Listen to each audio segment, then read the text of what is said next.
Bienvenidos, señores, a esta entrega especial de reseñas en la Semana Mayor, la semana en donde todos debemos tomar para reflexionar. Bienvenido, saludos, joven. Saludos, joven. Adelaida. Estamos en Semana Santa. Sí. Mucho juicio. Tranquilo. A portarse bien. A tomarse sus habichuelitas con dulce. Con dulce, eso es riquísimo. Ay, sí.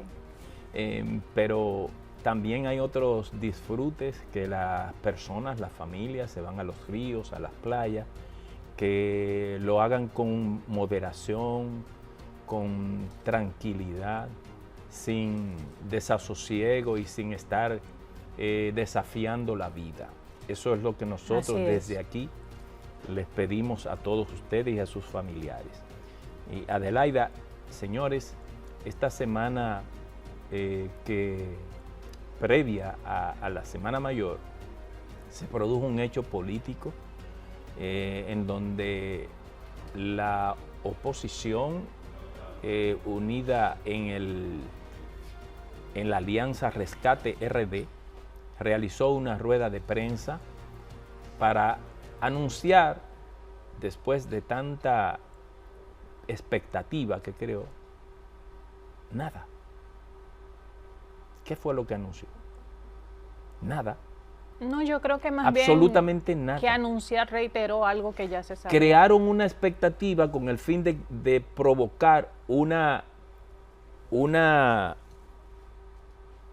situación que pudiese cambiar la correlación de fuerza, y eso todo ha sido un boomerang. Y lo digo públicamente, vamos a ver los resultados de las elecciones el 19 de mayo. Y entonces sáquenme este video si no es así como lo que estoy diciendo, si no va a ocurrir lo mismo. Ellos tomaron, ¿verdad?, el ataúd cuya tapa estaba en el suelo, estaba afuera, le pusieron la tapa y clavaron los clavos del funeral. Eso es lo que yo pienso y eso es lo que ocurrió. De modo que esa fue la noticia más importante negativamente para la oposición política. Pero esta semana recién comenzada, Adelaida, se produce un hecho en Estados Unidos en donde un barco carguero de contenedores se llevó el puente de Baltimore. Sí. Ay, sí. Ahora en la madrugada se llevó el puente de Baltimore. Y entonces eso está en investigación. En el puente, aunque fue a la 1:00 de la madrugada, habían vehículos que estaban transitando y están buscando en el río. El puente sí fue completo. Completo se fue el puente. Un puente del año 1970. Entonces, están buscando a las personas desaparecidas, más de 20 personas desaparecidas. Esa está dentro de las noticias que ocurrieron esta semana previa a la Semana Mayor. Así es que en este programa vamos a tener una entrevista muy interesante, muy importante, Adelaida, con una... Sí, a propósito de que, ¿verdad? Este igual espacio... de tu género. Sí, una mujer y bastante inteligente. A propósito de las elecciones presidenciales y congresuales, pues Reseñas le está dando espacio a estos jóvenes, hombres, mujeres, que puedan, ¿verdad?, dar a conocer lo que son ellos como políticos y aparte de eso que puedan también dar a conocer sus proyectos de cara a poder ganar una curul, ya sea en el Senado o en la Cámara de Diputados. Yo creo que es importante que la población conozca a quienes le representan y a quienes podrían representarle. Pues quédese ahí con nosotros porque vamos a tener en la entrevista central a la licenciada Priyanka Rodríguez, que va como candidata a diputada por la circunscripción número 1 del Distrito Nacional por la Fuerza Nacional Progresista. De verdad, ustedes no van a perder su tiempo para que escuchen a una gente joven, mujer, hablando del tema de la familia. Así es que quédese ahí, que vamos a entregarles el contenido del programa Reseña. Así es.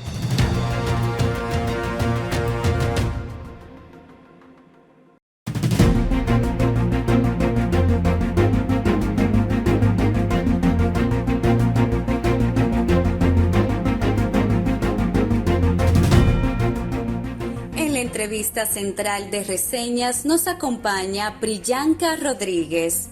Priyanka Rodríguez es candidata a diputada de la circunscripción número 1 del Distrito Nacional por la Alianza Fuerza Nacional Progresista y Partido Reformista Social Cristiano. Es psicóloga clínica, psicóloga industrial, comunicadora y locutora dominicana.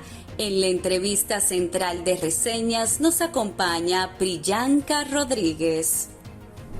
Y señores, estamos aquí en su programa Reseñas, como les habíamos prometido. Cada semana, a partir de la semana anterior, vamos a tener a un invitado de los que están participando como candidatos a diputados, tanto del Distrito Nacional o el Gran Santo Domingo y de las provincias. En esta ocasión tenemos a una invitada especial que está con nosotros, de la Dirección Ejecutiva de la Fuerza Nacional Progresista, Priyanka Rodríguez. Así es que bienvenida, Priyanka, a este programa Reseñas. Muchísimas gracias. Bienvenida, Priyanka. Yo le preguntaba a ella, ¿y de dónde es ese nombre, mi hija? Priyanka. Sí, es hindú, se lo debo a una tía. Yo feliz, honrada de poder compartir con ustedes en este espacio. Gracias. Yo conocí a Priyanka a través de por eso que son buenos los debates. Sí. Un debate, Priyanka, para mí. Ojalá se implemente para siempre y a modo hasta obligatorio el tema del debate. Priyanka lució bien ahí en ese debate. Y yo dije, pero yo tengo que llevar a esa muchacha para allá. Ella es candidata, señores, a diputada por la circunscripción número 1 por la Fuerza Nacional Progresista. Y quisiéramos, Priyanka, que esta entrevista se está produciendo posterior al encuentro, rueda de prensa que se produjo esta semana previo a la Semana Santa de la Alianza Rescate RD. Todos vimos por televisión. ¿Qué lectura tienes tú de ese evento? Penoso. Yo creo que tuvo un gran impacto negativo, muy diferente a lo que se esperaba. Entiendo que ahí hay dos factores a evaluar: el gran ganador y el gran perdedor. El gran ganador, Danilo Medina, que tuvo la capacidad de unificar a todo ese equipo y sentarlo a su lado. Y el gran perdedor, lamentablemente, el doctor Fernández, que se prestó para esto. Creo que se jugó con la inteligencia del pueblo, se jugó con la prensa, creando expectativas totalmente falsas. Lo que se esperaba allí, lo que esperaba allí, era escuchar que dos candidatos se retiraban e iban a apoyar a uno solo, pero eso lo que nos muestra es la debilidad de esa alianza, que ya lo veíamos mucho antes de las municipales. Allí lo que se muestra es que lamentablemente no están preparados para luchar por un triunfo en la República Dominicana. Y hubo otro gran ganador, si debo decirlo así, y es el presidente Luis Abinader. Da pena que se creen tantas expectativas para hablar de que la comida está cara, para hablar de la inseguridad, para hablar de lo que consideran ellos que es este gobierno, cuando ya hemos visto muchísimas ruedas de prensa justamente. Y lo que más me preocupa es ver, por ejemplo, al doctor Fernández en una rueda de prensa convocando a los medios, hablando de que la comida está cara. Eso para mí es catastrófico en materia política, porque yo esperaba más, aún estando en oposición, esperaba muchísimo más del doctor Fernández.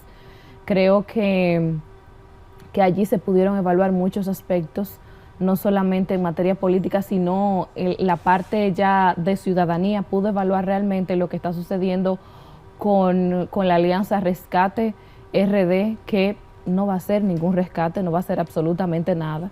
Creo que los primeros que debieron rescatarse fueron ellos y poner sus egos de lado, sus preferencias de lado y aunar esfuerzos realmente si querían competir de forma adecuada en estas elecciones ya congresuales. Penoso, vuelvo y lo repito, nosotros ver este escenario con gente de nivel que uno entiende que podían dar mucho más, y debo felicitar a la señora Ingrid, que no se prestó para esto, porque para nadie es un secreto lo que viene sucediendo con Danilo Medina y lo que pasó con el señor Reinaldo, y yo creo que es muestra de que todavía hay personas que se respetan y que no son capaces de caer en este tipo de bajezas como lo que pasó en esa rueda de prensa. Yo creo que esto fue un triunfo, más bien, que aseguraron al actual gobierno y que le dijeron, bueno, tienes las puertas abiertas. Los comentarios han sido desastrosos. Yo entiendo que tiene un equipo de comunicación que debe evaluar adecuadamente lo que va a suceder. Personas que se supone, candidatos importantes que se supone debieron estar allí, estuvieron ausentes y eso deja también mucho que decir. En fin, mi evaluación general es que fue un fracaso, un total fracaso.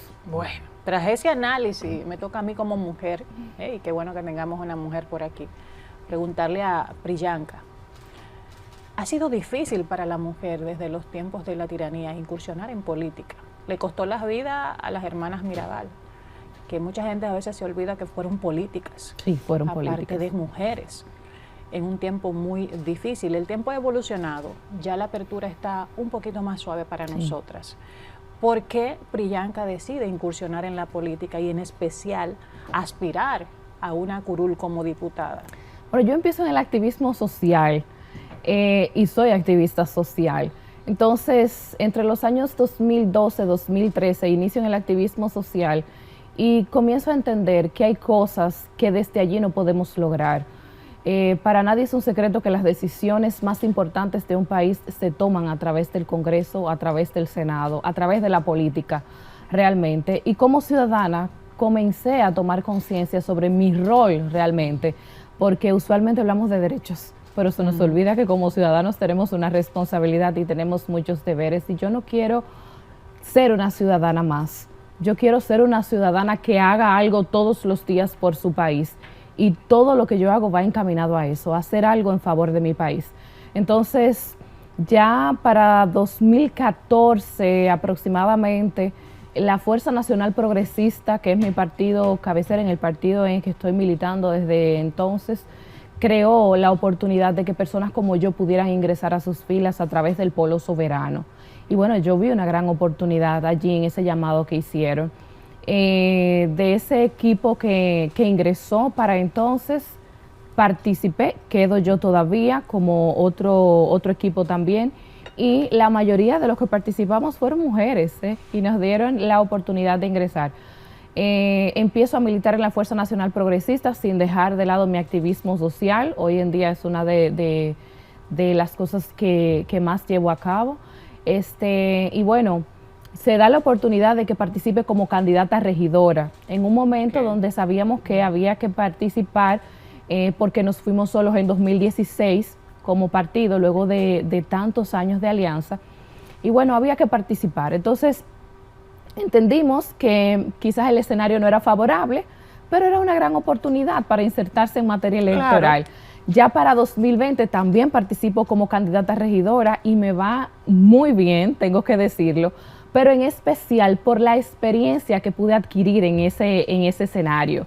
O sea, unas elecciones muy interesantes, ahí participé activamente ya como política. Y bueno, más adelante uno continúa trabajando, con los problemas sociales continúan, y se abre la oportunidad de que yo pueda participar como candidata a diputada. Tengo que reconocer que debido a muchas situaciones que ocurrieron para las elecciones de 2020, porque no es fácil, mucha gente ve la política de muchas formas, pero quienes la viven desde dentro, no es nada fácil. Entonces, yo quedé un poco frustrada con el periodo 2020 realmente por todas las cosas que pude ver, todas las cosas que sucedieron, todo lo que sucedió en la Junta Central Electoral también, específicamente con el bloque de alianza que llevábamos, no me refiero ni siquiera a los partidos opositores. Entonces, bueno, mis líderes, que son muy buenos convenciendo y muy buenos estrategas, pudimos conversar y efectivamente termina Priyanka Rodríguez como candidata a diputada por la circunscripción número 1 del Distrito Nacional, de la Fuerza Nacional Progresista y con nuestro principal partido aliado, el Partido Reformista Social Cristiano. Sí. Priyanka, tú estás frente a una persona que comenzó la política hace mucho tiempo. Yo tenía 18 o 19 años y comencé en el PLD. Salí de la estructura del PLD en 1985. Y de verdad que lo que yo he visto que ha ocurrido en los partidos políticos me tiene muy decepcionado y me ha decepcionado demasiado, porque pienso que proyectos políticos que pudieron haber transitado un mejor sendero hacia lo que son las esperanzas y los sueños de este pueblo, como se distorsionó. Es así. Priyanka, una mujer joven, con dos características muy buenas para la política, está incursionando ahora en la política. ¿No te da miedo todo lo que tú ves, que quizá fue eso lo que te sorprendió en el 20, lo que ves en la política? Aunque yo no soy gente de ser pesimista, yo creo que a la gente hay que motivarla para que participe. Yo estoy en esa. Pero wow, eso mismo que ocurrió en esa rueda de prensa, a mí me confirma que la comunicación que yo envié de renuncia me da la razón. ¿Cómo tú ves todo eso? Mire, don Rafael, yo creo que los espacios no debemos dejarlos simplemente a aquellos que quieren manejar la política a su antojo. Aquellos que nos han decepcionado. Creo que hay mucha gente buena dentro de todos los partidos políticos. Es lo que siempre le digo a mucha gente que me habla de que, bueno, los partidos, no, dentro de los partidos políticos hay mucha gente buena. Y hay políticos malos en todos. Así es. Yo lo que creo es que los ciudadanos que tengan un poco de vocación, que quieran realmente hacer cambios importantes en la sociedad, que quieran decirle a los demás que la política es hermosa, porque es hermosa realmente, a pesar de todas las dificultades que se viven real dentro. Es hermosa. Claro, entonces es que escalemos un peldaño más y que incurramos en la política, que participemos. La única forma de nosotros desplazar a malos políticos, ojo, digo malos políticos porque hay buenos políticos que están allí, que son maestros para nosotros, que los debemos tomar como referencia. Ese espacio se lo han ganado y entiendo que son merecedores de ellos, pero para nosotros poder desplazar a esos malos políticos que llegan a cargos electivos o que llegan a cargos ya por nombramiento, la única forma de desplazarlos es que otros ciudadanos de valores puedan participar y puedan participar en el proceso. Yo sé que es muy difícil, en especial para candidatos que van por partidos pequeños, por ejemplo, como es mi caso, que quizás no cuentan con los recursos necesarios para los gastos enormes que se hacen durante todo el proceso electoral. Yo sé que a veces es difícil enfrentarse a grandes plataformas políticas donde tienen toda una maquinaria electoral y eso hay que reconocerlo, pero hay que participar. O sea, nosotros no sabemos, nosotros hemos visto candidatos de partidos pequeños que han tenido una gran aceptación, que han tenido un gran apoyo y han llegado a cargos electivos importantes. Entonces, ¿por qué no intentarlo? Entiendo que es más difícil para mí como ciudadana consciente quedarme en casa viendo las cosas simplemente por televisión o siendo crítica, porque yo no quiero ser solo crítica, yo quiero ser crítica pero buscar soluciones. Y la única forma es involucrándome. Entonces, aunque es difícil, creo que todo en la vida, todo lo bueno en la vida cuesta, es difícil, son retos importantes y esto es un gran reto, pero hay que participar, es a lo que siempre animo. Y a los políticos jóvenes que están entrando ahora a los partidos, que están ingresando también, una cosa importante, dejarse llevar de los líderes, de quienes tienen más tiempo, de los veteranos, porque una cuestión también que pasa mucho con los más jóvenes en política es que entienden que lo saben todo. Y no me incluyo allí porque yo entiendo que no sé nada. Entonces, para mí, cualquiera que me pueda dar un consejo es increíble, de cualquier partido que me pueda servir, no solamente mis líderes políticos, pero entiendo que a los veteranos, aquellos que pueden servir de ejemplo, debemos escucharlos y dejarnos guiar. Tú no pasas de un momento a otro. En mi caso, quizás fue un poco más rápido porque estaba en un partido pequeño. Eso no pasa en un partido grande probablemente. No. Pero no solamente porque abrieron paso, sino porque yo también trabajé. O sea, yo trabajé mucho y trabajo todos los días y sirvo a mi partido y me formo. No se trata simplemente de llegar allí y alcanzar un peldaño y hoy participar y mañana tengo un cargo. No. Se trata de también ajustarme, formarme y participar abiertamente. Adelaide. En caso de ganar la diputación, tu proyecto, tu programa, ¿en qué se enfocaría? Nosotros tenemos un programa amplio que no solamente es Priyanka Rodríguez, sino Fuerza Nacional Progresista también. Este programa incluye 58 puntos de agendas que lo lleva también nuestro candidato a senador Vinicio Castillo. Pero hay principales enfoques: familia, salud, justicia. Y quiero empezar por la familia. Déjalo ahí. Ah, sí, claro, por supuesto. Vamos al break, que nos están haciendo señas para que un poco puedas desarrollar eso que te pregunta Adelaida y además hablarnos del tema haitiano, la presión que está recibiendo República Dominicana con eso, de las 3 causales que te entra dentro del tema de la familia. Vamos a hacer una pausa, amigos, y volvemos con Priyanka Rodríguez, candidata a diputada por la Fuerza Nacional Progresista.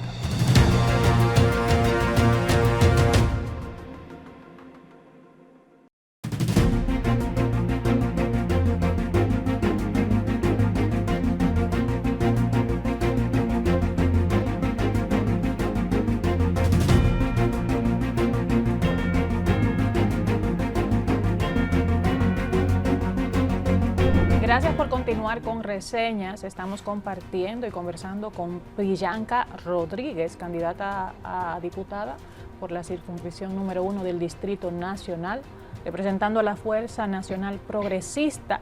Y nos quedamos en el punto, ¿verdad, Rafael?, de los proyectos. En caso de ser diputada, ¿en qué se enfocaría Priyanka? Y ella hablaba de varios puntos que forman parte también del trabajo esencial de la Fuerza Nacional Progresista. Te quedaste en el tema de la familia. Sí, nosotros abogamos desde hace muchos años justamente por un Ministerio de Familia, pero como he aclarado anteriormente, no es un ministerio más, sino que dentro de este ministerio otros ministerios estarían como dirección.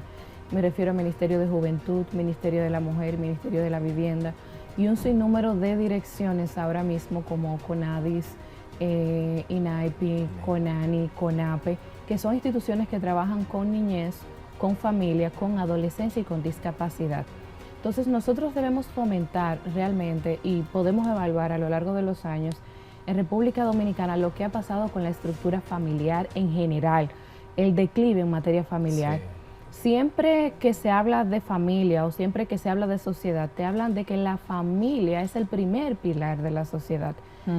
Si el primer pilar de la sociedad está destruido, ¿qué nosotros podemos esperar? ¿Qué nosotros podemos esperar de nuestra sociedad? O sea, ¿qué va a pasar con nuestra sociedad? Y nosotros lo hemos visto a través de los años. Muchas familias distorsionadas, disfuncionales, mucha juventud ahora mismo que no tiene un camino claro a seguir y que, ojo, yo no voy a decir que es culpa de la juventud, porque detrás de esa juventud hay adultos. Entonces nosotros tenemos un bombardeo constante nacional e internacional que va justamente no a unificar, sino a dividir la familia. Entonces nosotros debemos hacer énfasis en eso. Y me refiero a que estos ministerios deben ir como direcciones en un ministerio de la familia, porque las políticas públicas que se suponen las que deben incurrir, tú no ves realmente el gran resultado.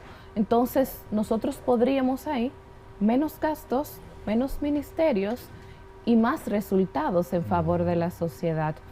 En materia, por ejemplo, de salud, hay varios puntos que nosotros necesitamos desarrollar. Antes de que tú pases al tema de la salud, porque como bien tú dices, la familia es el eje de todo. esta semana yo tuve que ir a cumplir con los familiares paternos en Cambita, en San Cristóbal, donde murió un primo, y me encontré en el velatorio con una prima que es directora de una escuela que llega hasta bachillerato.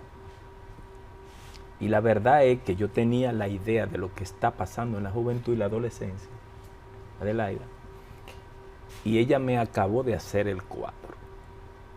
O sea, un jovencito, 14 o 15 años, con un comportamiento irrespetuoso, agresivo,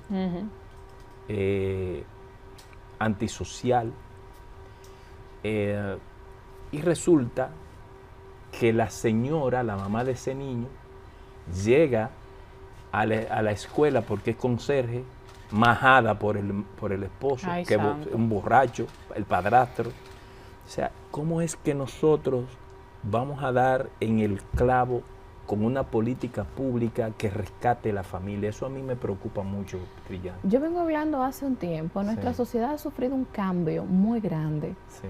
Yo diría que en los últimos 15 años en especial. Sí.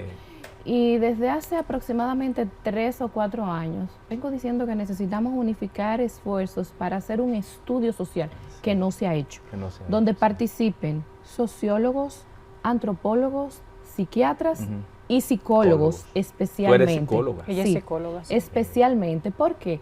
Porque nosotros necesitamos saber cuáles son esos cambios en los que ha incurrido nuestra sociedad, que ha impactado directamente en la violencia, que es generalizada ahora, en la familia, en la educación, en la salud y en la forma de comportamiento que tenemos ahora mismo como individuos.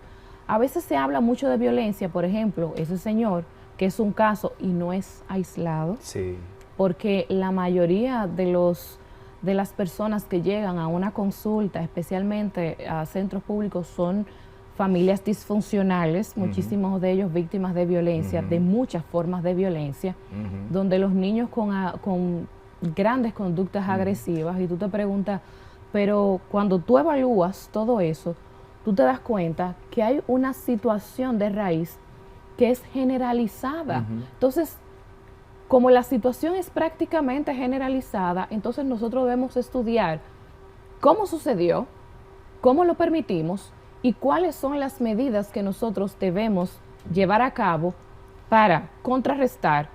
A corto plazo es imposible, para ser honesto. Sí, claro. Pero para ir contrarrestando a mediano y largo plazo. Porque un cambio social como el que nosotros ahora mismo, viéndolo de la forma en materia generalizada, un cambio social va a llevar mucho tiempo en la República Dominicana.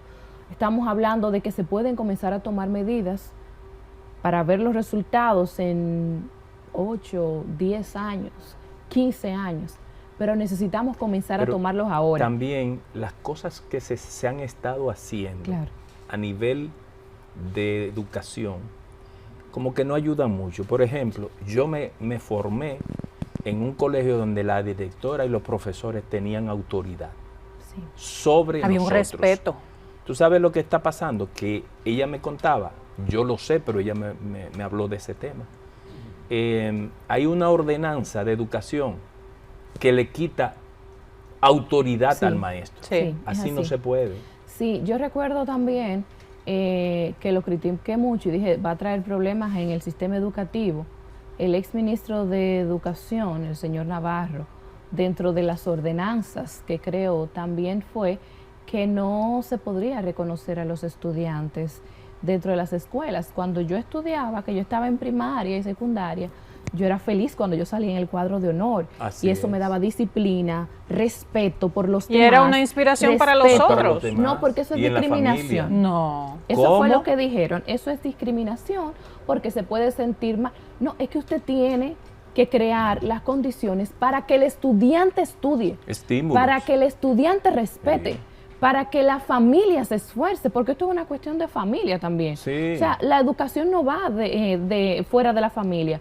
Para que las familias sepan que también tienen que ajustarse a un planteamiento educativo. Porque es que nos hemos creído, las familias de ahora, que ese respeto, esos valores, en casa que te enseñan, allí lo que te enseñan es a sumar, a dividir, a multiplicar, claro. y te enseñan gramática, te enseñan biología y te enseñan esto. En tu casa que te enseñan los valores vienen desde el hogar. Si nosotros tenemos el hogar disfuncional, lleno de violencia, eso mismo va a reflejar el individuo. Ahora, nosotros años atrás, hace un poco más de 10 años, quizás menos, nosotros teníamos en el país, y de hecho la carrera se cerró, qué sé yo, aproximadamente 8 o 9 años, la carrera de psicología social que le daban en la UAS, entiendo que otra vez la retomaron, y nosotros tuvimos un tiempo esos psicólogos sociales que eran dirigidos a los sectores, a los barrios. Por ejemplo, había una situación en un barrio, una familia, tú sabías que había violencia, y ese psicólogo iba a esa puerta y tocaba. Pasa algo en la familia, nosotros tenemos un centro donde pueden dirigirse, donde pueden recibir ayuda, le daban seguimiento, y a nivel judicial también había un seguimiento. Eso se perdió. Se perdió. Qué pena. Entonces, cuando quitaron moral y cívica. Quitaron moral y cívica, se supone que se está reintegrando en el nuevo currículo escolar, pero no se trata simplemente de que esperemos muchísimo tiempo. El currículo escolar necesita ser reestructurado inmediatamente.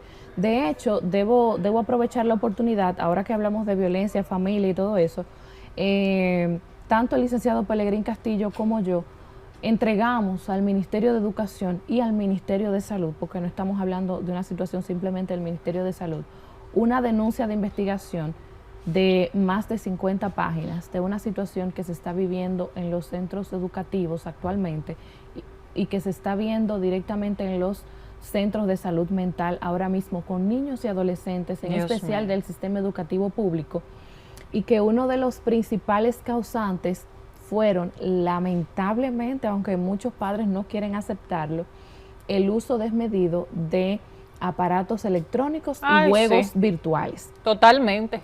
Nosotros tenemos una población adicta, que tiene todos los signos de cualquier tipo de adicción, Tenemos una población infantil y adolescente adicta a los juegos virtuales, y la mayoría de esos niños y adolescentes que van a psicología es porque son referidos del centro educativo, porque el centro educativo no puede hacer absolutamente nada. Hay países ya con un nivel de desarrollo mucho más alto que el de nosotros, obvio, que están retirando las tabletas y los celulares de las escuelas. Ahí lo colocamos todo, todos los países, las medidas en las que ha incurrido, los estudios que se han hecho internacional. Señores, aquí ya nosotros tenemos referencias de adolescentes que se han suicidado por abstinencia o porque el problema porque le han quitado el celular. Que el nivel de violencia también, porque hay 4 patrones de juegos que son, o sea, los 4 patrones que porque todos en no absoluto, que no lo tenga, que eso esté controlado. Claro, y que esos patrones son todos los que llegan a una consulta te dicen que juegan esos 4 juegos. Y esos 4 juegos son totalmente violentos. ¿Cuáles son esos? Son Free Fire, Roblox, Minecraft y Fortnite. Me va a escribir eso. Tengo que chequear. Y solamente no esos juegos, sino que el patrón de conducta en el individuo cambia radicalmente. Entonces, nosotros estamos viendo una niñez violenta totalmente, unos adolescentes violentos totalmente, y que esa conducta la emigran a todas las áreas sociales. ¿Tú sabes cuál es el error de muchos padres? Que para tratar de calmar al muchacho, toma la tableta y la sueltan. Toma el celular, hasta el celular de ellos se lo dan para que se estén tranquilos. Sí, es penoso. Y yo puedo decir que es más difícil contrarrestarlo porque la mayoría de esos padres que lo permiten también son adictos a los equipos electrónicos. Priyanka, este tema a mí me apasiona mucho y tú lo abordas con mucho dominio y con una claridad que me asombra por tu juventud. De verdad, quisiera pasar a otro tema. Por supuesto. Pero yo quisiera, Rafael, si tienes pensado como psicóloga... Pero quería decir que ojalá mentalidades así de verdad la tengamos en el Congreso. Claro, exacto. A propósito de eso, si tienes pensado, Priyanka, porque a mí también me preocupa ese tema de las pantallas y los niños, su desarrollo, su educación, todo eso. y siempre recomiendo la película de Manos Milagrosas, que es la historia de Ben Carson, de cómo la mamá en un momento le quita, cuando ella ve que su jefe, ella limpiaba casas, tenía una biblioteca inmensa, ella le pregunta, ¿y usted se ha leído todos esos libros? Y él, sí. Le quitó el televisor a los muchachos en un tiempo que no había aparatos celulares ni nada de eso. Se lo quitó, y es una historia real. Lo mandó para la biblioteca obligado, solo 2 horas de televisor. Así el resto de tiempo libre se van para la biblioteca. Eso lo tenemos controlado. Y que vea la audiencia lo que es la historia de Ben Carson y cómo eso impactó su vida en términos positivos. ¿Llevarías un proyecto? Por supuesto, y de hecho no solamente llevaría, ya estamos dando recomendaciones importantes tanto al Ministerio de Educación como al Ministerio de Salud, porque no se trata de ir al Congreso y esperar ir al Congreso para hacer algo. Nosotros trabajamos desde ya. O sea, en mi responsabilidad como activista, como profesional de la psicología, exacto, yo no puedo esperar llegar exacto al Congreso para trabajar. Nosotros estamos trabajando ya. Y allí le entregamos también un conjunto de recomendaciones que se deben tomar. O sea, si nosotros queremos recuperar eso que hemos perdido ya, y con medidas que han hecho muchísimos investigadores internacionales que se están aplicando ya en otros países. Pero en materia de educación, por ejemplo, algo para nosotros tratar de rescatar esa juventud, tenemos un mandato constitucional que es el trabajo, ahora mismo no recuerdo el nombre exacto, pero es el voluntariado obligatorio para los jóvenes de 16 a 21 años, independientemente del proyecto que se depositó para el servicio militar. O sea, esto es un servicio para estudiantes y esto permite que nosotros podamos, esos estudiantes adolescentes que están en una etapa de confusión, la peor etapa de la vida más difícil es la adolescencia, porque es una etapa de confusión total. Definiendo claro, la personalidad. Entonces, por ejemplo, esos jóvenes que tú los puedas preparar, que tú los puedas llevar a instituciones a trabajar, a servir al país, a estar representados, a sentirse realmente que tienen una patria, a amar a su país, a servir en áreas que les va a servir para toda su vida, eso nos va a ayudar a nosotros, nos va a dar un plus como nación grandísimo, porque nos va a ayudar a poder rescatar a muchísimos de esos jóvenes que ahora mismo están perdidos en el sistema educativo. Haití. Fíjate cómo te cambiamos de un tema tan apasionante de la familia, sí. Haití, y esa presión que tiene el país, el gobierno con el ACNUR para establecer campos de refugiados. Señores, lo que me hizo a mí entrar en el activismo social fue este tema. ¿Sí? Fue este tema, sí. Yo empecé en el activismo nacionalista. Para mí esto es imprescindible, no importa ni la familia, ni la educación, ni nada, si este tema no se controla, porque esto se trata de seguridad nacional y de soberanía. Yo lo creo así también. Claro. Yo quiero felicitar desde este espacio al presidente Abinader por las medidas que ha tomado, que yo sé que no han sido fáciles, sí. En especial porque hay mucha gente a su alrededor que sabemos que no está de acuerdo con esto. Y la presión de esos mismos organismos. Y la presión, pero quiero justamente hablando de esos organismos, decirles a ustedes, a nuestro pueblo, preparémonos, sí. Porque estas medidas van a salir muy caras para nosotros. Ya lo sé. Estos organismos están acostumbrados a avasallarnos, a pisotearnos, y ustedes pueden tener por seguro que en las próximas semanas va a salir un informe de violación a derechos humanos, otro nuevo informe, normal, que no es extraño. Nosotros necesitamos tomar medidas fuertes con respecto a Haití. Haití no es un problema dominicano, mucha gente me habla, bueno, Priyanka, pero ¿y la situación humanitaria? La situación humanitaria de Haití no está por encima de la soberanía ni la seguridad nacional de República Dominicana. La situación humanitaria de Haití debió preocuparle a la ONU y a la ACNUR y a la OIM cuando estuvieron en Haití y se fueron, y en su informe final, cuando retiraron a sus equipos de Haití, dijeron que Haití era un país inviable y que no volvían porque en Haití no se podía hacer absolutamente nada. Esos son los mismos organismos que hoy nos presionan y nos dicen a nosotros que no podemos deportar, que debemos aceptar en calidad de refugiados. Y déjenme decirles que esta crisis que ha aumentado y que ha sido provocada, porque esto no es fortuito, para el año 49 la misma ONU estaba hablando de la situación de Haití y las medidas que había que tomar.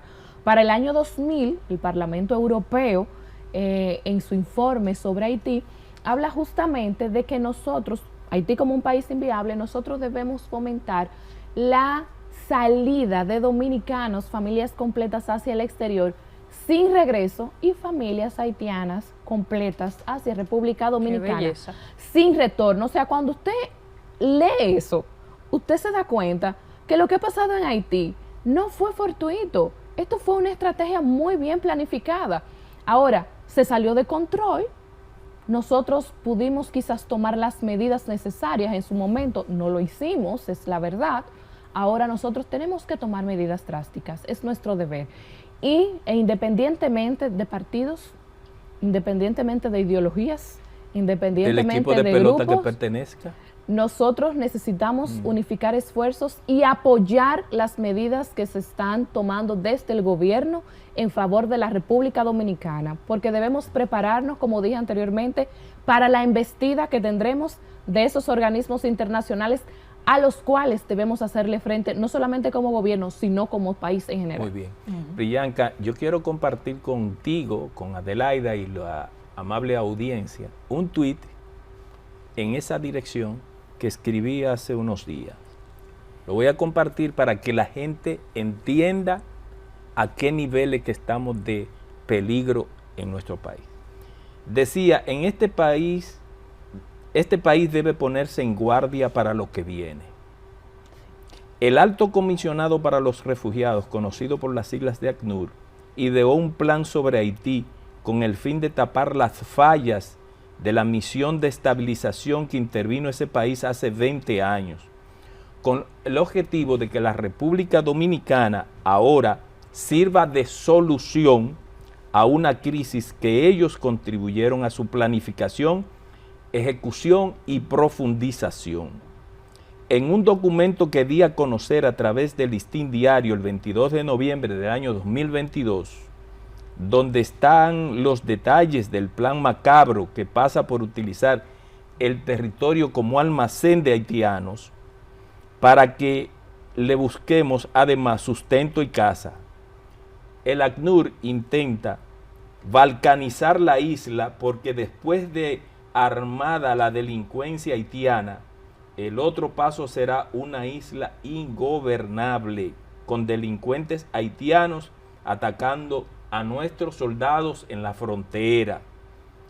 En esa coyuntura se impone el respaldo a la firme posición adoptada por el presidente Luis Abinader de no aceptar refugiados y seguir las deportaciones, porque como dice Priyanka, ahora vendrán las sanciones y las cosas contra nosotros. La presión se hará más fuerte. Siempre, gracias, siempre. Priyanka, muchos éxitos. A ustedes, muchísimas gracias. Me interesa bastante el tema de la educación y cómo lo enfocas. Ojalá, verdad, se pueda trabajar en eso porque es una preocupación y ojalá que también tenemos. En una curul en la Cámara de Diputados. Ojalá, necesitamos más mujeres con méritos y capacidades. Gracias. Muchas gracias por estar con nosotros y compartir sobre tu proyecto de cara a la Diputación, Circunscripción 1 del Distrito Nacional. Donde yo voto.